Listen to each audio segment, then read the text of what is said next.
ಸಾತ್ವಿಕ ಧರ್ಮ ಬಂಧುಗಳೇ, ಈ ಜಗತ್ತಿನಲ್ಲಿ ಇಂದಿನ ದಿನಮಾನಗಳಲ್ಲಿ ಪ್ರತಿಯೊಬ್ಬರಲ್ಲೂ ಕೂಡ ಮಾನಸಿಕ ಸಮಾಧಾನ, ನೆಮ್ಮದಿ, ಆರೋಗ್ಯ, ದೈವಿ ಶಕ್ತಿ, ಆಧ್ಯಾತ್ಮಿಕ ಶಕ್ತಿ, ಗುರುಶಕ್ತಿ ಇವುಗಳ ಕೊರತೆ ತುಂಬ ಕಂಡು ಬರ್ತಾ ಇದೆ. ಇದಕ್ಕೆ ಪ್ರಮುಖ ಕಾರಣ ಯಾವುದು ಅಂತ ಕೇಳಿದರೆ ಅನುಮಾನ ಮತ್ತು ಸಂಶಯ ಅನ್ನುವಂಥ ದೊಡ್ಡ ಕಾಯಿಲೆ. ಈ ಅನುಮಾನ ಮತ್ತು ಸಂಶಯ ಅನ್ನುವಂಥದ್ದು ಪ್ರತಿ ಹಂತದಲ್ಲೂ ನಮ್ಮನ್ನು ದುಃಖಕ್ಕೆ ಈಡು ಮಾಡುತ್ತೆ ಅಂತ ನಾವು ಅರ್ಥ ಮಾಡ್ಕೋಬೇಕು. ನಾವು ನಂಬಿದ ದೈವ, ಗುರು, ಮಾತಾಪಿತೃಗಳು ಇವುಗಳ ಬಗ್ಗೆ ನಾವೇನಾದರೂ ಅನುಮಾನವನ್ನು ಮಾಡ್ಕೊಂಡ್ವಿ ಅಂತ ಕೇಳಿದರೆ, ಗೊಂದಲವನ್ನು ಮಾಡ್ಕೊಂಡ್ವಿ ಅಂತ ಕೇಳಿದರೆ ಅತ್ಯಂತ ಕಷ್ಟವನ್ನು ಅನುಭವಿಸಬೇಕಾಗತ್ತೆ ಅಂತ ಶಾಸ್ತ್ರ ಹೇಳ್ತಾ ಇದ್ದಾವೆ. ಅದಕ್ಕೆ ಹೇಳ್ತಾ ಇದ್ದಾರೆ, ದೈವ ಮೂಲ, ಗುರು ಮೂಲ, ತಾಯಿ ಮೂಲ, ನದಿ ಮೂಲ ಇವುಗಳನ್ನು ನೋಡಬಾರ್ದು ಅಂತ ಹೇಳ್ತಾರೆ. ಈ ದೈವ ಮೂಲ, ಭಗವಂತ ಸಾರ ಸರ್ವಸ್ವವನ್ನು ನಮಗಾಗಿ ಕೊಟ್ಟಿದ್ದಾನೆ.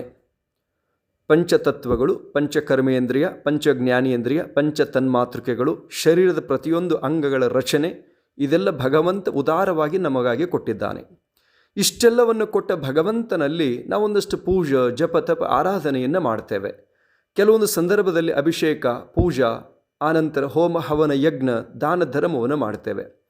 ಇದೆಲ್ಲ ಮಾಡಿದ ಮೇಲೆ ಏನಾದರೂ ನಮಗೆ ಒಂದಷ್ಟು ಕಷ್ಟ ಬಂದಿದೆ, ಒಳಿತಾಗಿಲ್ಲ ಅಂದ ತಕ್ಷಣ ದೈವ ವಿರೋಧಿ ಕ್ರಿಯೆಗಳನ್ನು ಶುರು ಮಾಡ್ತಾರೆ. ದೇವರ ಬಗ್ಗೆ ಅನುಮಾನವನ್ನು ಮಾಡಿಕೊಳ್ಳುವಂಥದ್ದು, ದೇವರಿಗೆ, ಭಗವಂತನಿಗೆ ಅಪಮಾನವನ್ನು ಮಾಡ್ತಕ್ಕಂಥದ್ದು.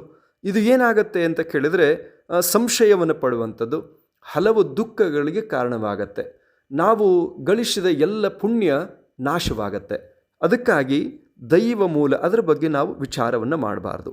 ಆನಂತರ ಗುರು ಮೂಲ, ಗುರು ವಿದ್ಯಾಗುರು, ಧರ್ಮಗುರು, ದೀಕ್ಷಾಗುರು, ಶಿಕ್ಷಾಗುರು, ಮೋಕ್ಷಗುರು, ಅನೇಕ ಪ್ರಕಾರ ಗುರುಗಳಿದ್ದಾರೆ. ಆ ಎಲ್ಲ ಗುರುವಿನಿಂದ ಒಂದೊಂದು ಶಕ್ತಿಯನ್ನು ಪಡ್ಕೊಂಡಿರ್ತೇವೆ. ಆ ಗುರುವಿನ ಕೃಪಾದಿಂದ ಎಲ್ಲ ಸಾಂಗವಾಗಿ ವಿದ್ಯಾ ಅನೇಕ ಕಾರ್ಯಗಳು ನಡೀತಾ ಇರ್ತವೆ. ಯಾವುದೇ ಸಂದರ್ಭದಲ್ಲಿ ಗುರುಗಳು ಉಪದೇಶ ಮಾಡ್ತಾರೆ, ಈ ಪೂಜೆಯನ್ನು ಮಾಡಿಸ್ರಿ, ಈ ಜಪವನ್ನು ಮಾಡಿಸ್ರಿ, ಈ ಪಾರಾಯಣ ಮಾಡಿರಿ, ಈ ಕಾರ್ಯವನ್ನು ನಿರ್ವಹಣೆ ಮಾಡಿರಿ ಅಂತ ಹೇಳ್ತಾರೆ. ಅದು ಮಾಡಿದಾಗ್ಯೂ ಕೂಡ ಒಂದಷ್ಟು ಸರಿಯಾಗಿ ಆ ಸಮಯಕ್ಕೆ ಕಾರ್ಯ ಕೈಗೂಡದೇ ಇದ್ದಾಗ ಆ ಗುರುವಿನ ಮೇಲೆ ಅಸಮಾಧಾನ ಮಾಡಿಕೊಳ್ತಕ್ಕಂಥದ್ದು, ತಪ್ಪನ್ನು ತಿದ್ದುವಾಗ ಅವರನ್ನು ದಂಡಿಸಿದ ಕಾರಣಕ್ಕಾಗಿ ಗುರುಗಳ ಬಗ್ಗೆ ಸುಳ್ಳು ಆರೋಪವನ್ನು ಮಾಡ್ತಕ್ಕಂಥದ್ದು, ಅಥವಾ ತಮ್ಮ ಸ್ವಾರ್ಥಕ್ಕಾಗಿ ಗುರುಗಳ ಹೆಸರನ್ನು ಬಳಕೆ ಮಾಡಿಕೊಳ್ತಕ್ಕಂಥದ್ದು, ಇದು ಏನಿರುತ್ತಲ್ಲ ಇದು ಗುರುವಿಗೆ ಮಾಡಿದ ಅಪಮಾನ ಅಂತ ಕರೆಸ್ಕೊಳ್ಳುತ್ತೆ. ಹಾಗಾಗಿ ಅದು ಕೂಡ ಬಹಳ ಸಂಕಟಕ್ಕೆ ಕಾರಣವಾಗತ್ತೆ ಅಂಥೇಳಿ. ಆ ನಂತರ ತಾಯಿಯ ಮೂಲಕ್ಕೂ ಕೂಡ ಹೋಗಬಾರ್ದು. ತಾಯಿ ನಮಗೆ ಜನ್ಮ ಕೊಟ್ಟಿದ್ದಾಳಷ್ಟೆ. ನವಮಾಸಗಳು ತನ್ನ ಗರ್ಭದಲ್ಲಿ ಇಟ್ಟುಕೊಂಡು ಪ್ರತಿದಿನ ಪ್ರತಿಕ್ಷಣ ಅನೇಕ ನೋವನ್ನು, ಸಂಕಟವನ್ನು ಅನುಭವಿಸಿ ಜನ್ಮ ಕೊಟ್ಟಿದ್ದಾಳೆ. ತನ್ನ ರಕ್ತವನ್ನು ಬಸಿದು ಎದೆ ಹಾಲಾಗಿ ಮಾಡಿ ಕುಡಿಸಿದ್ದಾಳೆ. ಅಷ್ಟೇ ಅಲ್ಲ, ಮಗುವಿನ ಆರೋಗ್ಯ, ಅಭಿವೃದ್ಧಿ, ಹೆಸರಿಗಾಗಿ, ಕೀರ್ತಿಗಾಗಿ ತನ್ನನ್ನೇ ತಾನು ಅರ್ಪಿಸಿಕೊಂಡಿದ್ದಾಳೆ. ಅಷ್ಟೇ ಅಲ್ಲ, ತನ್ನ ಜನನಕ್ಕೆ ಕಾರಣನಾಗಿರ್ತಕ್ಕಂಥ ಮಗುವಿಗೆ ತನ್ನ ತಂದೆಯ ಪರಿಚಯವನ್ನು ಕೊಡುವಾಕೆ ತಾಯಿ.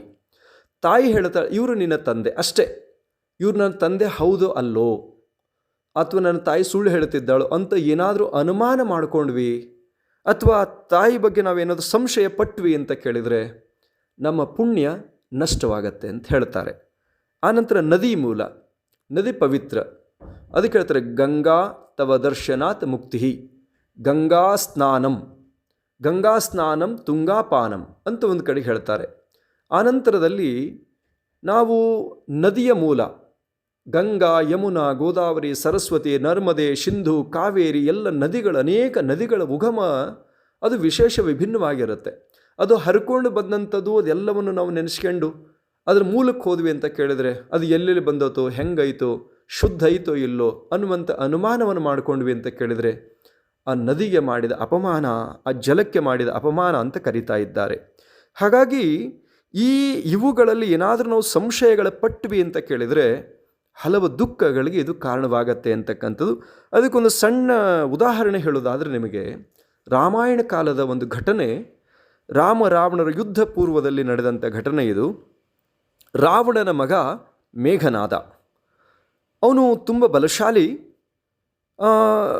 ಬಹಳ ಬಲಿಷ್ಠನಾಗಿರ್ತಕ್ಕಂಥ ವ್ಯಕ್ತಿ. ಒಂದು ಸಾರಿ ಏನಾಗತ್ತೆ ಅಂತ ಕೇಳಿದರೆ, ಲಕ್ಷ್ಮಣ ಯುದ್ಧವನ್ನು ಮಾಡುವಾಗ ಅತಿಕಾಯ ಮತ್ತು ದೇವಾಂತಕ ಅನ್ನುವಂಥ ಪ್ರಬಲ ಶಕ್ತಿವಂತರನ್ನು ಕೊಂದು ಹಾಕಿಬಿಡ್ತಾನೆ. ಅದರಿಂದ ಕ್ರೋಧಿತನಾಗಿರ್ತಕ್ಕಂಥ ಯಾವ ಮೇಘನಾದ ರಣರಂಗಕ್ಕೆ ಬರ್ತಾನೆ. ಅವನು ಬರ್ತಿದ್ದ ಹಾಗೆ ಎಲ್ಲ ಅವನ ಗರ್ಜನೆ, ಅವನ ಆರ್ಭಟ, ಅವನ ಶೌರ್ಯವನ್ನು ನೋಡಿ ಈ ಎಲ್ಲ ಸೈನ್ಯ ಬಹಳ ಭಯಭೀತರಾಗ್ತಾ ಇದ್ದಾರೆ, ಆತಂಕದಲ್ಲಿ ಮುಳುಗ್ತಾರೆ. ಇದನ್ನು ಕಂಡು ಇವರೆಲ್ಲ ಆಶ್ಚರ್ಯಚಕಿತರಾಗ್ತಾರೆ. ಅಲ್ಲಿ ತಕ್ಷಣದಲ್ಲಿ ವಿಭೀಷಣ ಏನು ಮಾಡ್ತಾನೆ, ರಾಮ ಲಕ್ಷ್ಮಣರ ಮಧ್ಯದಲ್ಲಿ ಹನುಮ, ಆನಂತರ ಅಂಗದ, ಆನಂತರ ಸುಗ್ರೀವ, ಆನಂತರ ಜಾಂಬವಂತ, ಇವರೆಲ್ಲರ ಮಧ್ಯದಲ್ಲಿ ಚರ್ಚೆಯನ್ನು ಮಾಡ್ತಾನೆ. ಆ ಯಾವ ಮೇಘನಾದನ ಸಾಮರ್ಥ್ಯದ ಬಗ್ಗೆ ಒಂದೆರಡು ಮಾತು ಹೇಳ್ತಾನೆ. ಮೇಘನಾದ ಅಸಾಮಾನ್ಯ ಶಕ್ತಿವಂತನಿದ್ದಾನೆ. ಇವನು ಇಂದ್ರನ ಜೊತೆ ಯುದ್ಧವನ್ನು ಮಾಡಿ ದೇವತೆಗಳನ್ನು ಸೋಲಿಸಿ ಇಂದ್ರನ ಬಂಧಿಸಿದ ಕಾರಣಕ್ಕಾಗಿ ಇಂದ್ರಜೀತ್ ಅನ್ನುವಂಥ ಹೆಸರನ್ನು ಪಡ್ಕೊಂಡಿದ್ದಾನೆ. ಬ್ರಹ್ಮದೇವನಿಂದ ವಿಶೇಷವಾದ ವರ ಇವನಿಗಿದೆ. ಏನು ವರ ಇದೆ ಅಂತ ಕೇಳಿದರೆ, ಇವನು ಕೂಡ ಯುದ್ಧವನ್ನು ಮಾಡಿ ಇವನು ಯಾರಿಂದ ಸೋಲಾಗತ್ತೆ ಅಂತ ಕೇಳಿದರೆ ಸಾಮಾನ್ಯರಿಂದಲ್ಲ. 14 ವರ್ಷ ಬ್ರಹ್ಮಚರ್ಯ ವ್ರತವನ್ನು ಪರಿಪಾಲಿಸಬೇಕು, 14 ವರ್ಷ ನಿದ್ರೆಯನ್ನು ಮಾಡಿರಬಾರ್ದು, 14 ವರ್ಷ ಬೇಯಿಸಿದ ಆಹಾರ ಪದಾರ್ಥಗಳನ್ನು ಸೇವಿಸಿರಬಾರ್ದು. ಅಂತಹ ಬಲಿಷ್ಠರಿಂದ ಜಿತೇಂದ್ರಿಯರಾಗಿರಬೇಕು.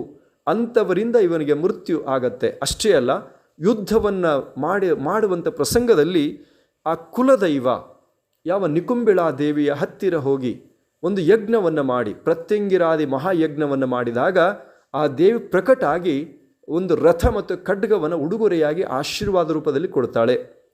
ಅದನ್ನು ಏನಾದರೂ ಪಡೆದು ಯುದ್ಧವನ್ನು ಶುರು ಮಾಡಿದರೆ ತ್ರಿಮೂರ್ತಿಗಳು ಕೂಡ ಇವನನ್ನು ಸೋಲಿಸ್ಲಿಕ್ಕಾಗಲ್ಲ. ಆ ರೀತಿ ವರ ಬ್ರಹ್ಮನಿಂದ ಇದೆ ಅಂಥೇಳಿ ಯಾವ ವಿಭೀಷಣ ಇವರಿಗೆಲ್ಲ ಹೇಳ್ತಾ ಇದ್ದಾನೆ. ಆ ತಕ್ಷಣದಲ್ಲಿ ಲಕ್ಷ್ಮಣನು ಕೂಡ ವನವಾಸಕ್ಕೆ ಬಂದ ಕಾಲದಿಂದಲೂ ಕೂಡ ನಿದ್ರೆ ಮಾಡಿಲ್ಲ. ತನ್ನ ಹೆಂಡತಿಯಾಗಿರ್ತಕ್ಕಂಥ ಊರ್ಮಿಳಾಗೆ ನಿದ್ರಾದೇವಿಯನ್ನು ಕಳಿಸಿ ಅಂದು ಮಲಗಿರ್ತಕ್ಕಂಥ ಊರ್ಮಿಳ ಇವರು ವಾಪಸ್ ಹೋಗೋ ತನಕ ನಿದ್ರೆಯಲ್ಲೇ ಮುಳುಗಿದ್ಲು ಅಂತ ಇತಿಹಾಸವನ್ನು ನಾವೆಲ್ಲ ಓದಿದ್ದೇವೆ. ಅದರ ಪ್ರಕಾರವಾಗಿ ನಿದ್ರೆ ಮಾಡಿರಲಿಲ್ಲ. ಆ ನಂತರದಲ್ಲಿ ಬ್ರಹ್ಮಚರ್ಯವನ್ನು ಪರಿಪಾಲನೆ ಮಾಡಿದ್ದ. ಆ ನಂತರದಲ್ಲಿ ಬೇಯಿಸಿದ ಯಾವ ಪದಾರ್ಥವನ್ನು ಸೇವನೆ ಮಾಡಿರಲಿಲ್ಲ. ಇದು ಲಕ್ಷ್ಮಣನ ವಿಶೇಷತೆ. ಯುದ್ಧ ಶುರುವಾಗತ್ತೆ. ಯುದ್ಧವನ್ನು ಪ್ರಾರಂಭ ಮಾಡಿ ಹನುಮ, ಅಂಗದ, ಆಂಜನೇಯ, ಆನಂತರ ಸುಗ್ರೀವ್ ಎಲ್ಲರೂ ಯುದ್ಧವನ್ನು ಮಾಡ್ತಾರೆ. ಶಕ್ತಿ ಕುಂದುತ್ತೆ. ಲಕ್ಷ್ಮಣನು ಯುದ್ಧವನ್ನು ಶುರು ಮಾಡ್ತಾನೆ ಮೇಘನಾದನ ಜೊತೆಗೆ. ಆ ಶಕ್ತಿ ಕಡಿಮೆ ಆಗ್ತಾ ಬರುತ್ತೆ.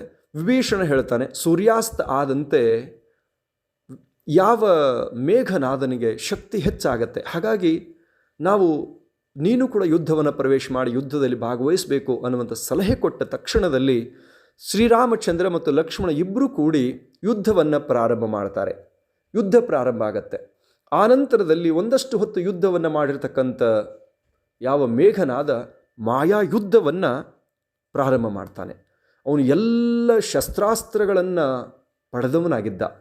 ಯಾವ ಪ್ರಬಲವಾಗಿರ್ತಕ್ಕಂಥ ಬ್ರಹ್ಮಾಸ್ತ್ರ, ವೈಷ್ಣವಾಸ್ತ್ರ, ನಾರಾಯಣಾಸ್ತ್ರ, ಆನಂತರ ಸರ್ಪಾಸ್ತ್ರ, ಪಾಶುಪತಾಸ್ತ್ರ, ಗರುಡಾಸ್ತ್ರ, ವಜ್ರಾಸ್ತ್ರ, ಅನೇಕ ಅಸ್ತ್ರಶಸ್ತ್ರಗಳ ವಿದ್ಯೆಯನ್ನು ಪಡೆದವನಾಗಿದ್ದ. ಮಾಯಾ ಯುದ್ಧದಲ್ಲಿ ನಿಪುಣನಾಗಿದ್ದ. ಅಂತ ಇಂದ್ರಜಿತುವಿನ ಜೊತೆಗೆ ಯುದ್ಧ ಪ್ರಾರಂಭ ಆಯಿತು.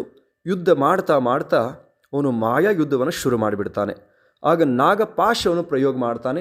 ಶ್ರೀರಾಮ ಪ್ರಭು ಹಾಗೂ ಲಕ್ಷ್ಮಣರು ಆ ನಾಗಪಾಶಕ್ಕೆ ಒಳಗಾಗಿ ಮೂರ್ಛಿತರಾಗಿ ಬಿದ್ದುಬಿಡ್ತಾರೆ. ಅವರನ್ನು ರಕ್ಷಿಸುವಂಥ ಹೊಣೆಗಾರಿಕೆ ಹೊತ್ತಂಥ ಎಲ್ಲ ಈ ಪ್ರಮುಖರು ಗೊಂದಲಕ್ಕೀಡಾಗ್ತಾರೆ. ಆವಾಗ ನಾರದ ಮಹರ್ಷಿಗಳ ಮಾರ್ಗದರ್ಶನದಲ್ಲಿ ಆಂಜನೇಯ ಸ್ವಾಮಿ ವೈಕುಂಠಕ್ಕೆ ಹೋಗಿ ಗರುಡ ಪಕ್ಷಿಯನ್ನು ಭಕ್ತಿಯನ್ನು ಪ್ರಾರ್ಥನೆ ಮಾಡಿ ಕರೆತರ್ತಾ ಇದ್ದಾನೆ. ಗರುಡ ಪಕ್ಷಿ ಬಂದು ಆ ನಾಗಪಾಶದಿಂದ ಶ್ರೀರಾಮಚಂದ್ರ ಲಕ್ಷ್ಮಣರನ್ನು ಮುಕ್ತಗೊಳಿಸ್ತಾ ಇದ್ದಾನೆ. ಆ ನಂತರದಲ್ಲಿ ಗರುಡನಿಗೆ ಒಂದು ಅನುಮಾನ ಬರುತ್ತೆ. ಶ್ರೀರಾಮ ಪ್ರಭು ವಿಷ್ಣು ಪರಮಾತ್ಮನ ಅವತಾರ, ಲಕ್ಷ್ಮಣ ಆದಿಶೇಷನ ಅವತಾರ. ಇವರಿಬ್ಬರೂ ಕೂಡ ಕ್ಷುಲ್ಲಕವಾದಂಥ ರಾಕ್ಷಸನ ಕೈಯಿಂದ ಮೂರ್ಛಿತರಾಗಿ ಬಿದ್ದಿದ್ದಾರೆ. ಇವರ ರಕ್ಷಣೆಗೆ ನಾನೇ ಬರಬೇಕಾತಲ್ಲ ಅನ್ನುವಂಥ ಅನುಮಾನ ಮತ್ತು ಅಹಂಕಾರ ಎರಡೂ ಇವನಲ್ಲಿ ಬಂತು. ತತ್ಕ್ಷಣದಲ್ಲಿ ಅವನ ಶಕ್ತಿ ಕುಂದಿ ಹೋಗುತ್ತೆ, ನಾಶವಾಗುತ್ತೆ. ಹಾರಲಿಕ್ಕೂ ಅವನಿಗೆ ಶಕ್ತಿ ಬರಲ್ಲ. ಆವಾಗ ನಾರದ ಮಹರ್ಷಿಗಳನ್ನು ಗರುಡ ಪಕ್ಷಿ ಕೇಳ್ತಾ ಇದ್ದಾನೆ. ಯಾಕೆ ಅಂತ ಕೇಳಿದಾಗ ನಾರದ ಮಹರ್ಷಿಗಳು ಹೇಳ್ತಾರೆ, ನಿನಗೆ ಬಂದಂಥ ಅಹಂಕಾರ ಮತ್ತು ನಿನ್ನ ಸ್ವಾಮಿಯ ಬಗ್ಗೆ ನೀನು ನಡೆದುಕೊಂಡಂಥ ಅನುಮಾನ ಈ ಎರಡೂ ಇದಕ್ಕೆ ಕಾರಣವಾಗಿದೆ ಅಂತೇಳಿ. ಇದಕ್ಕೆ ಪರಿಹಾರ ಏನು ಅಂತ ಕೇಳಿದರೆ, ಶಿವನನ್ನು ಕುರಿತು ತಪಸ್ ಮಾಡು, ಮಹಾದೇವ ನಿನಗೆ ಮಾರ್ಗದರ್ಶನ ಮಾಡ್ತಾನೆ. ಸಹಸ್ರಾರು ವರ್ಷಗಳ ಕಾಲ ಗರುಡ ಶಿವನನ್ನು ಕುರಿತು ತಪಸ್ಸನ್ನು ಮಾಡ್ತಾನೆ. ಆವಾಗ ಮಹಾದೇವ ಪ್ರಕಟಗೊಳ್ತಾ ಇದ್ದಾನೆ. ಪ್ರಕಟಗೊಂಡು ಎಲ್ಲ ವಿಷಯವನ್ನು ಹೇಳ್ತಾ ಇದ್ದಾನೆ. ನೀನು ನಿನ್ನ ಸ್ವಾಮಿಯ ಬಗ್ಗೆ ಅನುಮಾನವನ್ನು ಪಟ್ಟ ಕಾರಣಕ್ಕಾಗಿ ಈ ದುರ್ದಶ ನಿನಗೆ ಪ್ರಾರಂಭ ಆಗಿದೆ. ಹಾಗಾಗಿ ಇದಕ್ಕೆ ಪರಿಹಾರ ಏನು ಅಂತ ಕೇಳಿದರೆ, ಯಾವ ಕಾಕಬುಸುಂಡಿಯ ಜೊತೆಗೆ ನೀನು ರಾಮ ಕಥಾಶ್ರವಣವನ್ನು ಮಾಡಬೇಕು. ಆ ಮಹರ್ಷಿ, ಕಾಕಬುಸುಂಡಿ ಮಹರ್ಷಿ ಗರುಡ ಪಕ್ಷಿಗೆ ಸಹಸ್ರಾರು ವರ್ಷಗಳ ಕಾಲ ರಾಮಕಥಾ ಶ್ರವಣ ಮಾಡ್ತಾ ಇದ್ದಾನೆ, ಪಾರಾಯಣ ಮಾಡ್ತಾ ಇದ್ದಾನೆ. ರಾಮಕಥಾ ಶ್ರವಣ ಮಾಡಿದ ನಂತರದಲ್ಲಿ ಗರುಡ ಪಕ್ಷಿಗೆ ಆ ಶಾಪದಿಂದ ಮುಕ್ತಿ ಸಿಗುತ್ತೆ ಎನ್ನುವಂಥ ಇತಿಹಾಸ ಬರುತ್ತೆ. ಹಾಗಾಗಿ ನಾವು ನಂಬಿರುವಂಥ ದೈವ, ಗುರು, ತಾಯಿ, ತಂದೆ, ಪರಂಪರೆಯ ಬಗ್ಗೆ ನಾವು ಯಾವತ್ತು ಅವಿಶ್ವಾಸ ಮಾಡ್ಕೋತೀವಲ್ಲ, ಯಾವತ್ತು ಅನುಮಾನವನ್ನು ಮಾಡ್ಕೋತೀವಲ್ಲ, ಆವಾಗ ನಮ್ಮ ತಪಶ್ಚರ್ಯ, ದೈವಶಕ್ತಿ, ಗುರುಶಕ್ತಿ ಇದೆಲ್ಲವೂ ನಾಶವಾಗತ್ತೆ ಎನ್ನುವಂಥದ್ದು. ಹಾಗಾಗಿ ಯಾವತ್ತೂ ಕೂಡ ನಾವು ನಮ್ಮ ಕುಲದೈವ, ಇಷ್ಟದೈವ, ಗ್ರಾಮದೈವದ ಬಗ್ಗೆ ಶ್ರದ್ಧೆಯಿಂದ ನಡ್ಕೋತಾ ಇರ್ತೇವೆ. ಏನೂ ಆಗಿಲ್ಲ ಅನ್ನೋ ಕಾರಣಕ್ಕಾಗಿ ನಾವು ಯಾವತ್ತೂ ಕೂಡ ಅನುಮಾನದಿಂದ ನೋಡಬಾರ್ದು, ಗೊಂದಲಕ್ಕೊಳಗಾಗಬಾರ್ದು.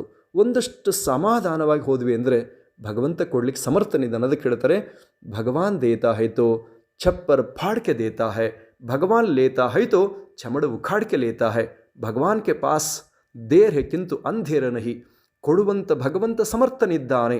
ಒಂದಷ್ಟು ಸಮಾಧಾನವಾಗಿ ಪಡೆದುಕೊಳ್ಳುವಂಥ ಪ್ರಯತ್ನವನ್ನು ನಾವು ಮಾಡಿದಾಗ ನಮ್ಮ ಬದುಕು ಸಾರ್ಥಕ ಅನ್ನೋ ಮಾತನ್ನು ತಿಳಿಸಿ, ಸದ್ಭಕ್ತ ಬಾಂಧವರೇ, ಇವತ್ತು ಗುರುಪೂರ್ಣಿಮಾ. ಈ ಸಮಯದಲ್ಲಿ ನಿಮ್ಮ ಹತ್ತಿರದಲ್ಲಿರುವಂಥ ಗುರುಗಳು, ನಿಮ್ಮ ಕುಲಗುರುಗಳು, ಇಷ್ಟ ಗುರುಗಳು, ದೀಕ್ಷಾ ಗುರುಗಳು, ಆನಂತರ ವಿದ್ಯಾಗುರುಗಳ ದರ್ಶನವನ್ನು ಪಡ್ಕೊಳ್ಳಿ, ಅವರ ಆಶೀರ್ವಾದವನ್ನು ಪಡ್ಕೊಳ್ರಿ. ಉಳಿದ ಸಮಯಕ್ಕಿಂತ 1,000 ಹೆಚ್ಚು ಫಲವನ್ನು ಇವತ್ತಿನ ದಿನ ಪಡೆದುಕೊಳ್ಳುವಂಥ ಅವಕಾಶ ನಮ್ಮದಾಗಿರುತ್ತೆ. ಹಾಗಾಗಿ ಅಂಥ ಪುಣ್ಯ ಕಾರ್ಯವನ್ನು ಮಾಡಿ ಗುರುವಿನ ಕೃಪೆಗೆ ಪಾತ್ರರಾಗೋಣ. ಅದಕ್ಕೆ ಹೇಳ್ತಾರೆ, ಗುರು ಕೃಪಾಕ್ಕೆ ಬಿನ ತೃಣಮಪಿ ನ ಚಲತಿ. ಗುರು ಕೃಪಾ ಇಲ್ಲ ಅಂತ ಕೇಳಿದರೆ ಏನೂ ಕೂಡ ಮಾಡಲಿಕ್ಕೆ ಸಾಧ್ಯ ಆಗೋದಿಲ್ಲ. ಅದಕ್ಕೆಲ್ಲದಕ್ಕೂ ಕೂಡ ಗುರುಬಲ ಅನ್ನುವಂಥದ್ದು ಬಹಳ ಮುಖ್ಯ.